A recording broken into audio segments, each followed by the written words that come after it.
Welcome back. Hey, I got another video for you, which means I got a new airplane to look at.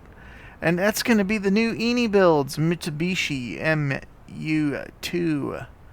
That's right, this is the new local legends plane that dropped today on the marketplace.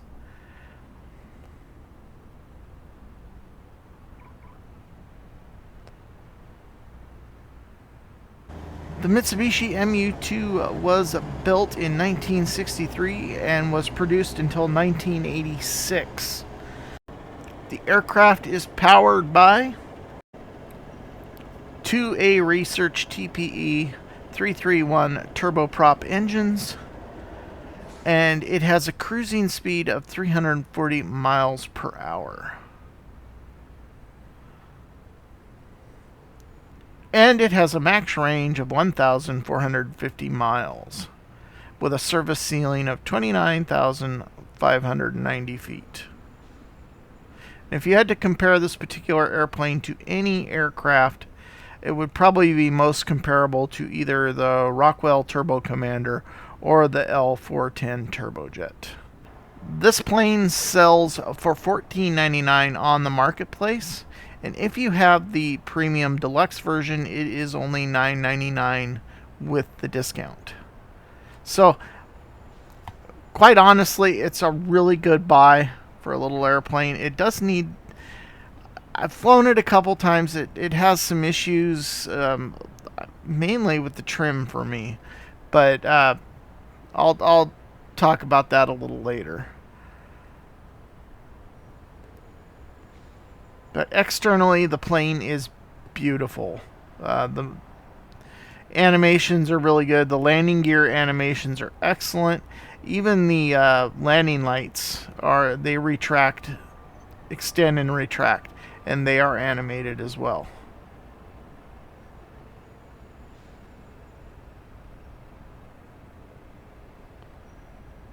The aircraft has really good sound.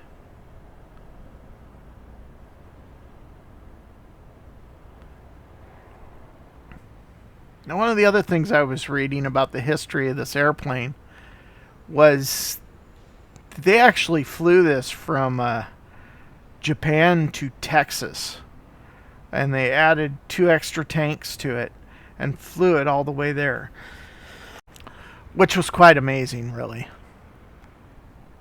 It's got a 3-bladed propeller, and there's your engines. I was a little surprised that there wasn't more to see in the way. I mean, the aircraft is what it is. I mean, you're going to look at it, but there isn't... I can't seem to locate how to open the doors.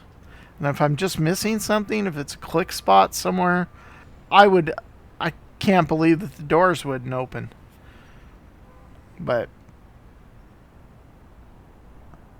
maybe I'm just doing something wrong.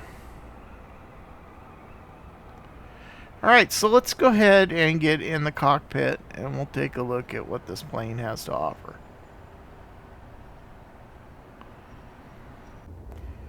Okay, so here we are in the cockpit. To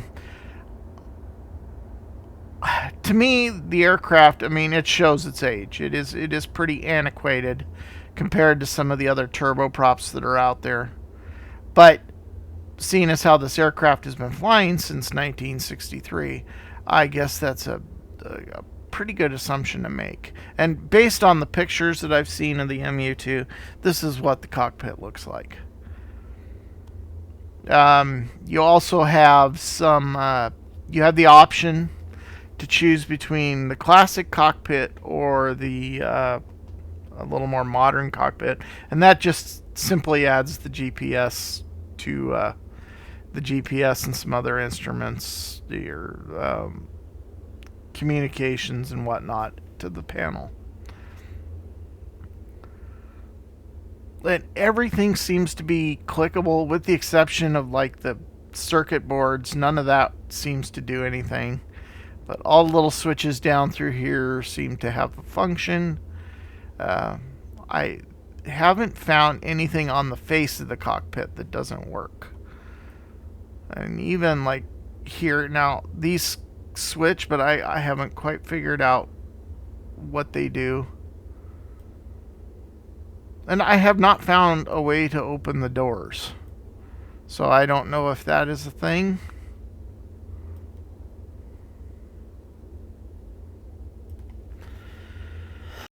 And it is just your standard array of instruments.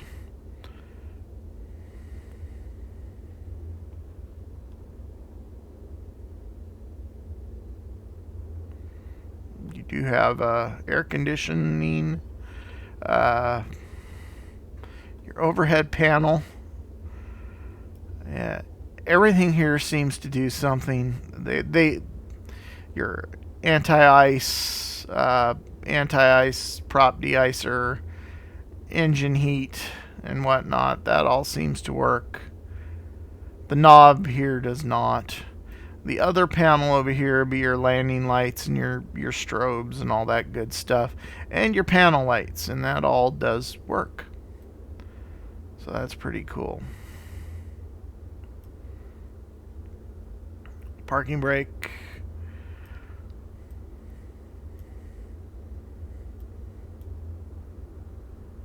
Autopilot master switch. Now this uses a pretty old autopilot. So this is your autopilot panel down here.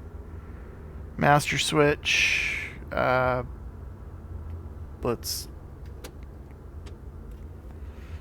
there you go. Engage, heading, capture the beam, track. And there's your vertical speed selector. And it does have a rudder trim control here.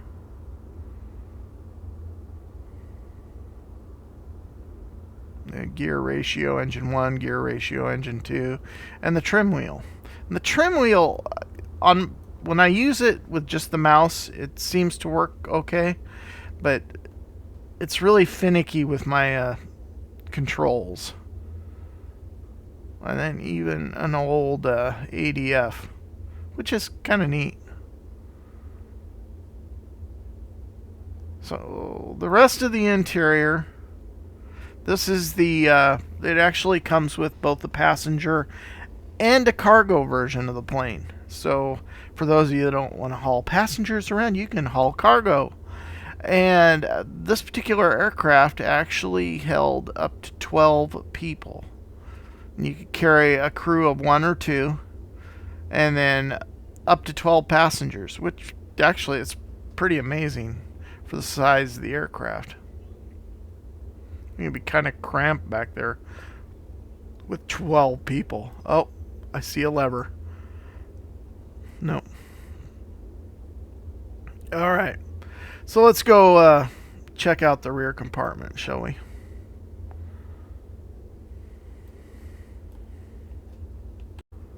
All right. Well, here we are sitting in the rear of the cockpit, the cabin. Check out the detail. I mean, it has a serious 60 vibes to it. I mean, just from seeing some of the airplanes I've seen in older pictures, I mean, it just has a really old look to it. But it's cool.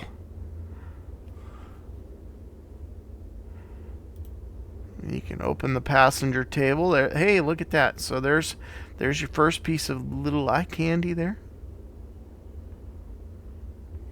Bring the tray up. And you just click on the door to open the door. That's simple. Who would have thought?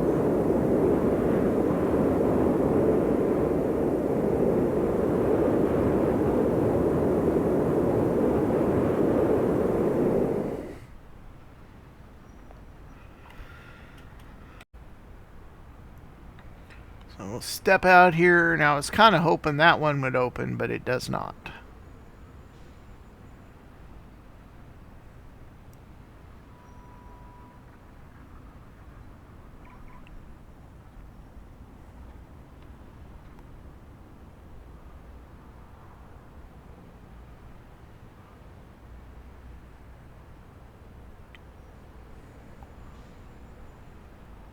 I mean, I'm not for $9.99.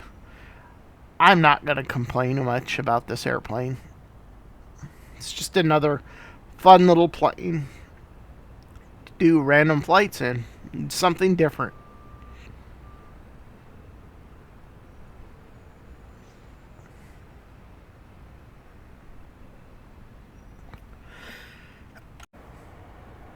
There, and I retracted the landing lights there.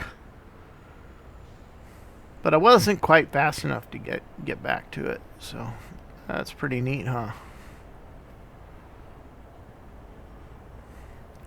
So that's going to be the Mitsubishi MU-2. We'll go ahead and start it up here so you can hear it. And we'll go for a short little flight.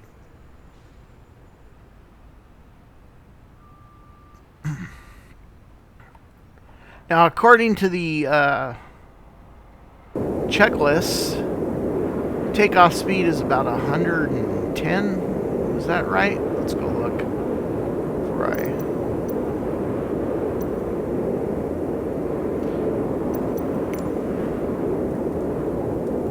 Takeoff. 115 rotate speed. Wow.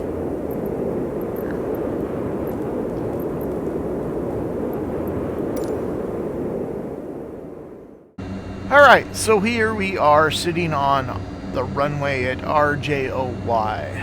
This will be in Japan. And I thought this would be fitting for this flight.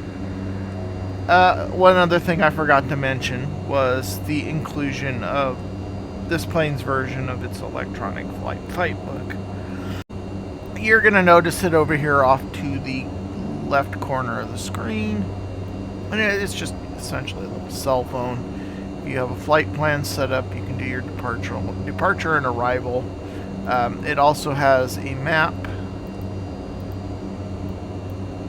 that doesn't seem to do anything right now.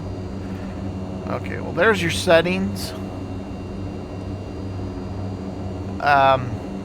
You can do the classic cockpit thing, or you can, if you switch it and you go to classic cockpit, it does away with the GPS, adds a weather radar, though I was not able to make it function or do anything. So that's that. And so we're going to go back to the GPS, and we're also going to we've switched to the cargo variant. So this is the cargo variant of the plane. I've also switched liveries so you can see a different livery. There are 5 liveries that come with this plane. So being having both features as a cargo and or passenger gives you a little more functionality for this aircraft, I think. And then you have it where you can set the config, have it set for takeoff config, which is what I have it set on. Then go back here and go to map. It just gives you a good easy map to look at. It's essentially the VFR map, so that works well on the phone.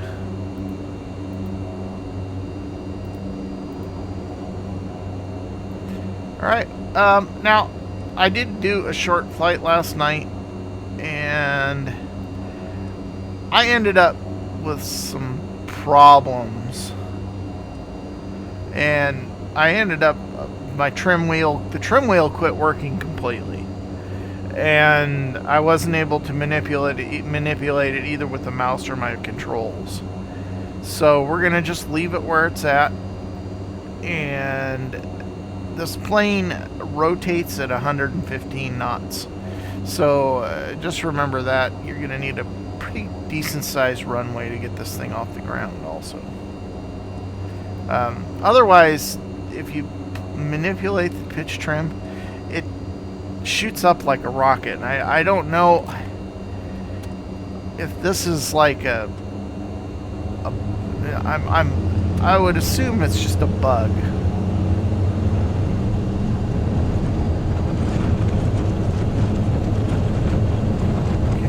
115, up we go. Yeah, see, the thing wants to climb, and I'm trimmed out, and I'm totally That's crazy. I'm throttling back. My trim wheel's not working at all from the controls. And I don't know what that's all about.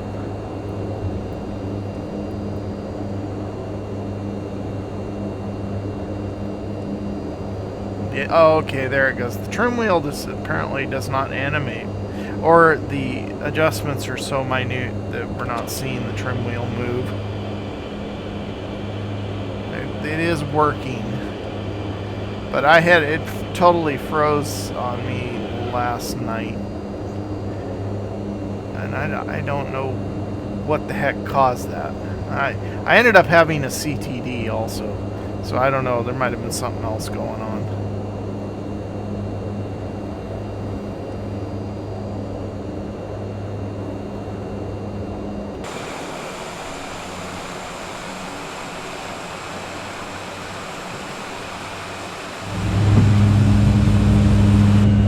Has a really good gear sound. You hear those gear go up.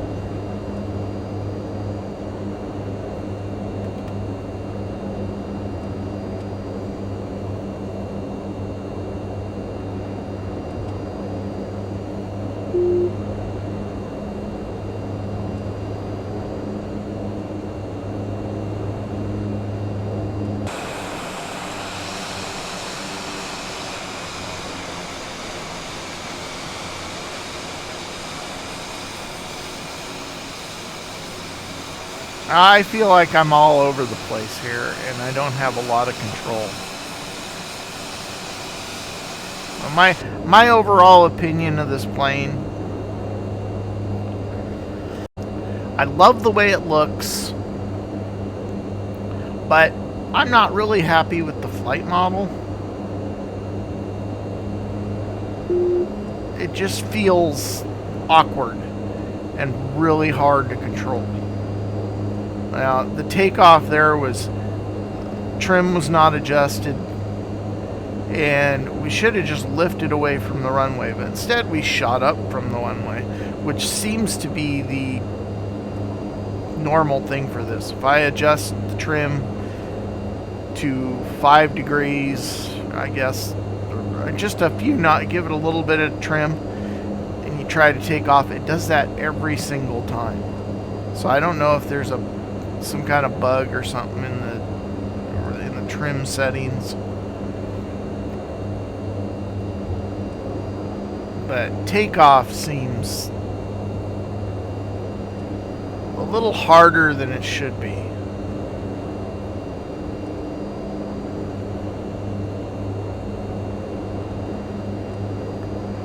Now, let's try autopilot here. Let's adjust our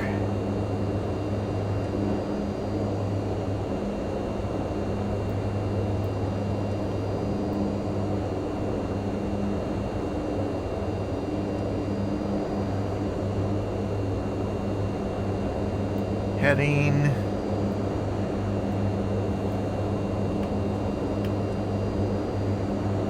Autopilot heading mode.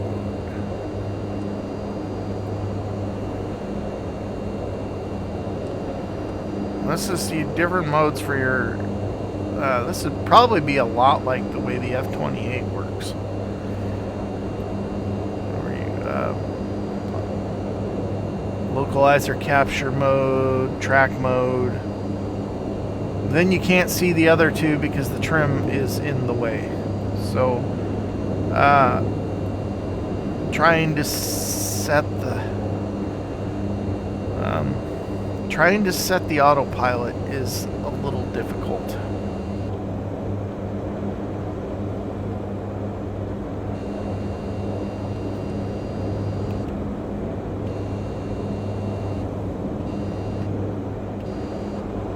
Yeah, I don't know.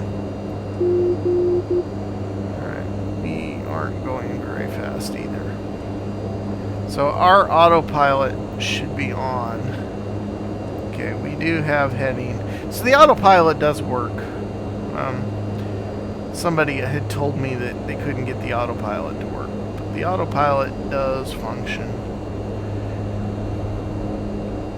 As for accessing the rest of the autopilot below the trim wheel, I'm sure there is a button here to do that.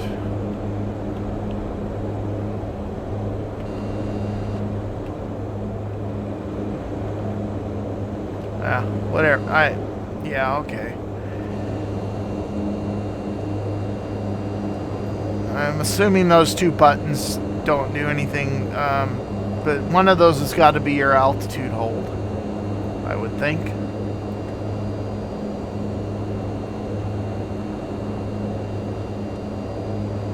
Disengaging autopilot.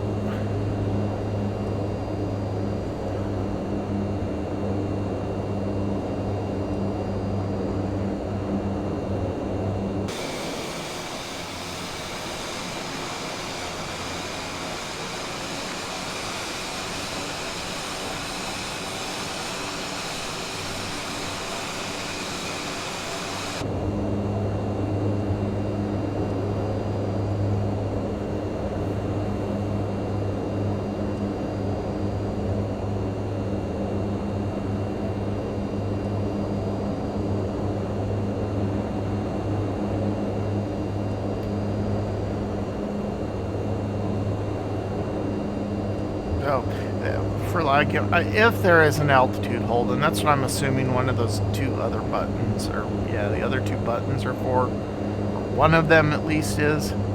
If you know the keyboard strengths, you can probably use the keyboard for that.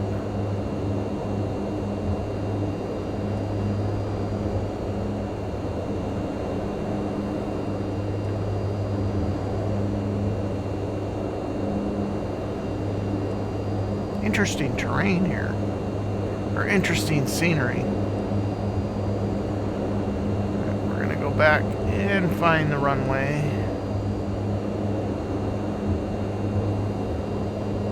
I'm at 150 now. Just under 150 knots. Once this thing is flying, it doesn't seem to have any problem wanting to stay in the air. There's where we need to be.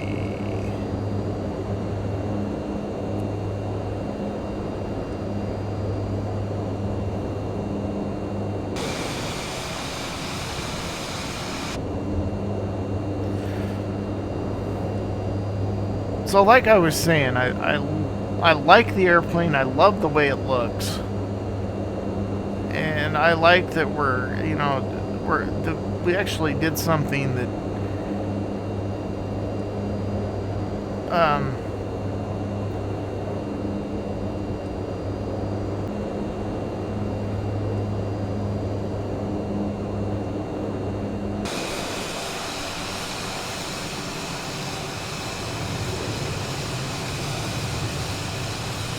it's a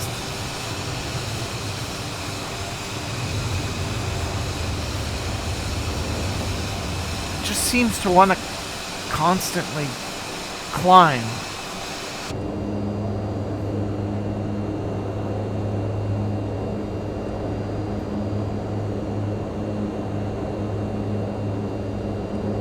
I mean, when I do these, you can get a pretty good feel for an airplane. And I just don't get a very good feeling off this plane.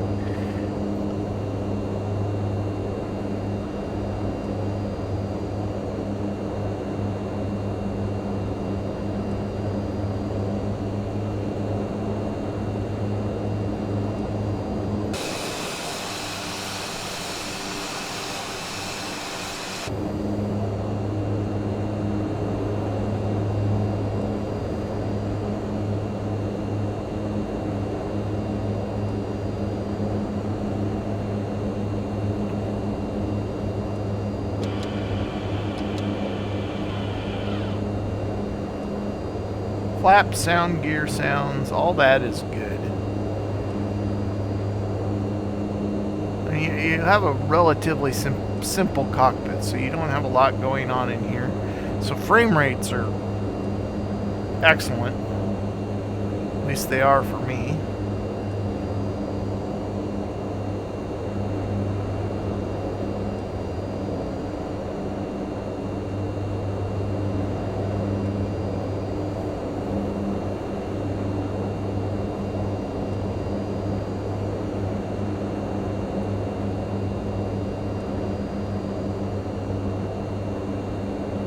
Alright, let's see if we can do this time. It does have checklists to follow, so that's even better. One of these days when I have a chance, I will sit down and I will do a cold and dark.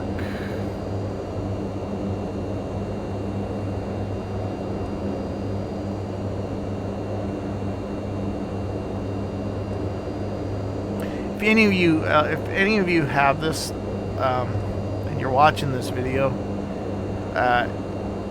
talk to me about the trim. I want to know what your experiences are with the trim, because I really think that there is an issue with the trim, but I want to hear your experiences. Or is this just the way this thing flies? You know, is it was kind of known for being a difficult airplane to fly, so maybe that's part of it.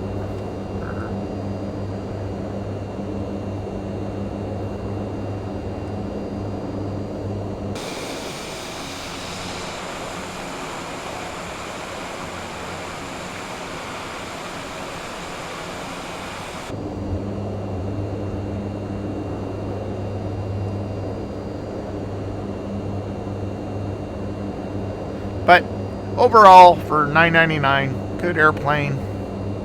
I'm sure if there are any problems with it, there will be a patch in its future.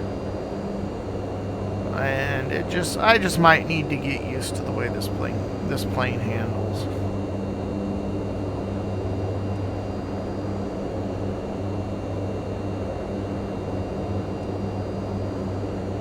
It doesn't matter. I mean, part of it, I've spent the last week flying Airbuses, 787s.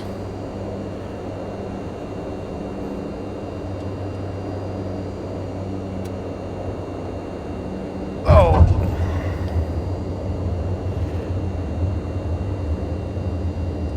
So I'm kind of used to the larger planes right at the moment. But all in all, good first look. You can't go wrong with the price.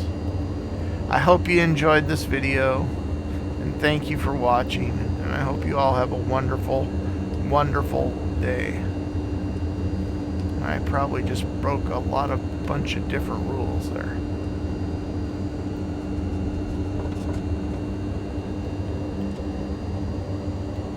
And that's going to be our first look at the MU-2.